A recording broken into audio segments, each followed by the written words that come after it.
Bumper mandate के लिए, इस बम्पर जीत के लिए मैं बिहार की देवतुल्य जनता का नमन करता हूं, उनका बहुत बहुत धन्यवाद करता हूं कि उन्होंने जो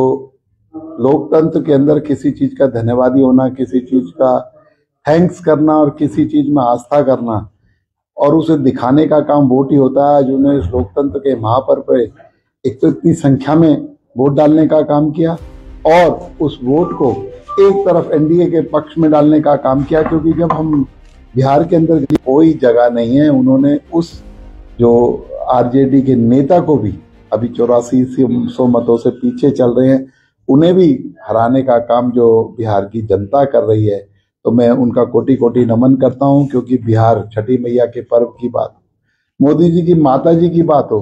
सब पर उन्होंने अनर्गल बातें करने का काम किया। और तो कांग्रेस के युवराज ने जुड़ रहे हैं, जनता जिसको प्यार करती है, भारतीय जनता पार्टी और नरेंद्र मोदी किसी की वोट चोरी नहीं करते, किसी के दिलों पर राज करने का काम करते हैं, उनके दिलों को जीतने का काम करते हैं। आज मोदी जी ने बिहार के लोगों के दिलों को जीतने का काम किया और उन लोगों ने आज भर भर कर वोट देने का काम किया। और बिहार के इतिहास, क्योंकि मैनिफेस्टो तो बहुत बड़ा था आरजेडी का,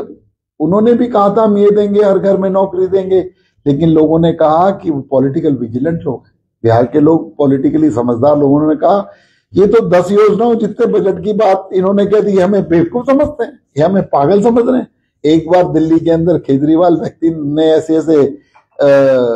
वादे करके लोगों को बेवकूफ बनाने का काम किया, नहीं बनेंगे। और इन्होंने जिस तरीके से झूठ बोला था लोकसभा से पहले कि मोदी बिहार की जड़ पर काम किया, और वो दावा करते हैं कि मैंने कई पार्टियों की सरकार बनाई, कई प्रदेशों की सरकार बनाई,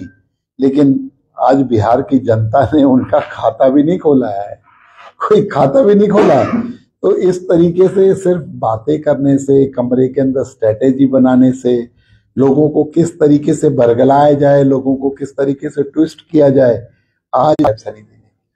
लाडो लक्ष्मी जैसी योजना हमारी बहनों के लिए योजना है, हिमाचल के अंदर भी कांग्रेस ने अपने मैनिफेस्टो में लिखा था, कर्नाटक के अंदर भी लिखा था, तेलंगाना के अंदर भी लिखा था। कहीं पर सरकार को 3 साल हो गए हैं, कहीं 3.5 साल हो गए हैं, लेकिन उनकी चर्चा भी नहीं हुई है। और 1 साल हुआ है हमने लाडो कि जो लोगों को लाभान्वित कर सकता हो और उसके रिसोर्सेज बताओ कि हमारे देश की इकोनॉमी पर कोई फर्क नहीं पड़ेगा, हमारे खजाने पर कोई फर्क नहीं पड़ेगा, लोग भी लाभान्वित होंगे, तब लोग समझेंगे। इन झूठ फरेबों पे कोई नहीं चलेगा। इसलिए वोट चोरी, वोट डकैती, ये सब बातें भूल जाओ, लोगों के दिलों के नजदीक आइए, लोगों के दिल विशेष की राजनीति करके बाहर से लोगों को बुलाकर उनका वोटों पर राजनीति करने वाले लोगों को सीख लेनी चाहिए। ये भारत है और भारत के लोगों का। किस तरह से वोटिंग परसेंटेज बढ़ी बिहार में, महागठबंधन को लग रहा था कि बदलाव के लिए